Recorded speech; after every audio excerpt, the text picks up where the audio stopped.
How to let go of what's holding you back. We all carry things we were never meant to hold forever.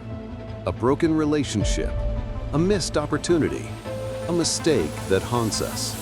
Or maybe it's a voice in our head telling us we're not enough. We grip them tightly, as if holding on will protect us from pain. But in truth, holding on is the very thing that's keeping us trapped. Today, I want to talk to you about something we all struggle with: how to let go of what's holding you back. Not because it's easy, but because your life is too short, too precious, to waste chained to the past. Why we hold on. Why do we hold on to pain, regret, anger, or fear, even when it hurts us? It's because the mind clings to the familiar, even if the familiar is destroying us. We hold on because we're afraid of change, afraid of the unknown, afraid of who we might be if we finally released the weight.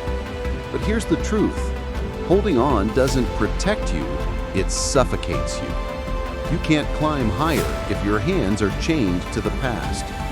Marcus Aurelius once wrote, "Let not your mind run on what you lack as much as on what you have already."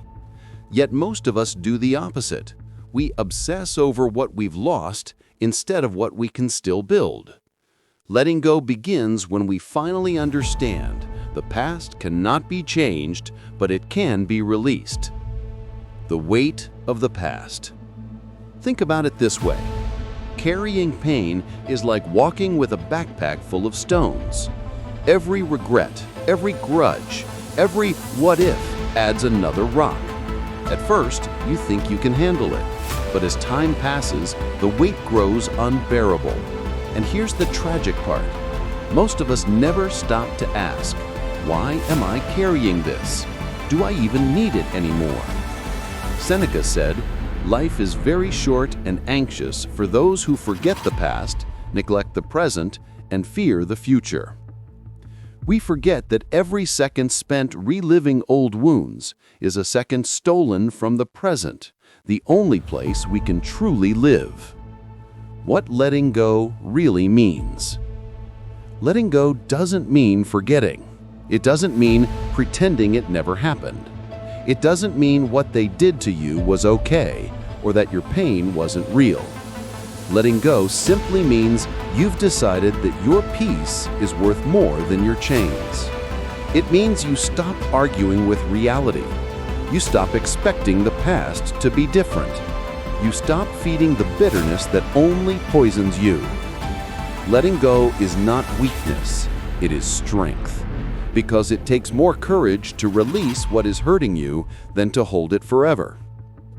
Step 1. Accept what is. The first step in letting go is acceptance. Not resignation, not giving up, but clear-eyed acceptance of reality as it is. Epictetus, the slave-turned-philosopher, taught, "Do not seek for things to happen the way you want them to.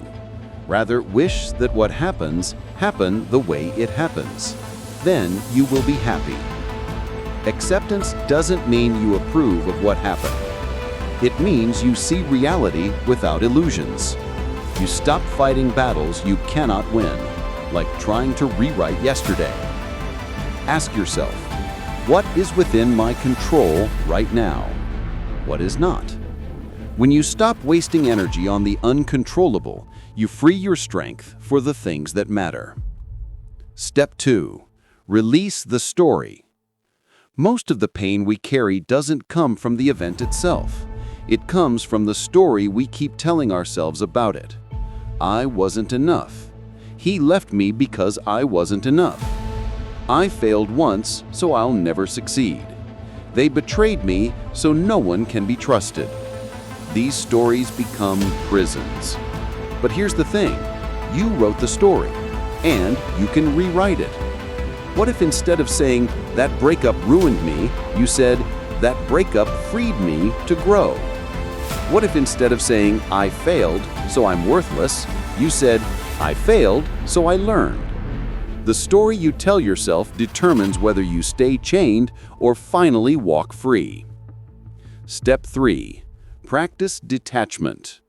The Stoics practiced something powerful: detachment. Not coldness, not indifference, but the wisdom of not tying your soul to things beyond your control.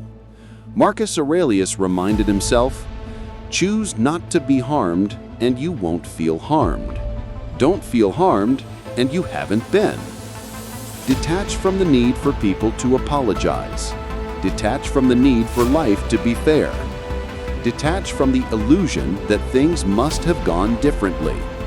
When you let go of needing the world to cooperate with your expectations, you find peace. Step 4. Replace complaints with action. Here's a truth the Stoics understood well. You cannot complain and grow at the same time. Complaining chains you to the problem. Action moves you toward freedom.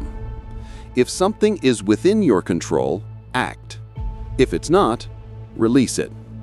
Next time you catch yourself complaining about the past, pause and ask, what's one small action I can take right now to move forward? Even a small step is more powerful than the loudest complaint. Step 5. Live in the present. The past is gone. The future is uncertain. All you truly have is this moment. Seneca said, life is divided into 3 periods: that which has been, that which is, and that which will be. Of these, the present is short, the future doubtful, the past certain. But it is only the present that we can lose.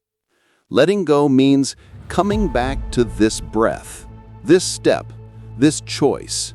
It means noticing the sunlight, the sound of laughter, the gift of simply being alive. The present is not perfect, but it is real. And in reality, not memory, not fantasy, you will find freedom. Step 6. Forgive, even if you don't forget. Forgiveness is not about them. It's about you. It's about releasing the poison from your own veins. Holding on to anger is like drinking poison and waiting for the other person to die. You think you're punishing them, but you're only punishing yourself. Forgive, not because they deserve it, but because you deserve peace. Forgive not to excuse the past, but to free your future. Step 7. Let go of perfection. Sometimes the hardest thing to release is the illusion of a perfect life. We tell ourselves, if only I had made the right choices, if only they hadn't hurt me, if only things had gone my way. But perfection was never promised. The Stoics didn't expect life to be fair. They expected it to be life. When you let go of needing perfection, you gain something far more powerful: resilience. Modern life and letting go. We hold on in subtle ways. We scroll through old photos of relationships that ended. We replay conversations in our heads, wishing we had said something different. We compare ourselves to others online, chained by envy. But life is too short to live and rewind. The world doesn't wait for us to heal. It keeps moving forward. The question is, will you move with it or stay trapped in yesterday? The freedom of release. Imagine this. You finally set down the heavy backpack of regret, anger, and fear. You feel lighter. You can breathe again. You can see the horizon clearly.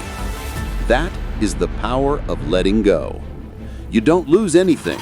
You gain everything. Because when your hands are no longer clinging to the past, they're free to build the future. So let me ask you, what are you still holding on to that no longer serves you? What memory, what bitterness, what if has kept you chained? And more importantly, what would your life look like if you finally let it go? The Stoics remind us, you cannot control the winds, but you can adjust your sails. You cannot erase the past, but you can free yourself from it. So choose today to release what's been weighing you down. Choose courage over fear. Choose freedom over chains. Choose life over regret. Because your future is waiting, and it begins the moment you let go. If this message spoke to you, take a deep breath right now and release just one thing you've been holding on to. Then carry forward lighter, freer, stronger. And if you want more Stoic wisdom to help you build peace, resilience, and strength, make sure to like this video, share it with someone who needs it, and subscribe to the channel. Together, we're not just surviving, we're learning to truly live.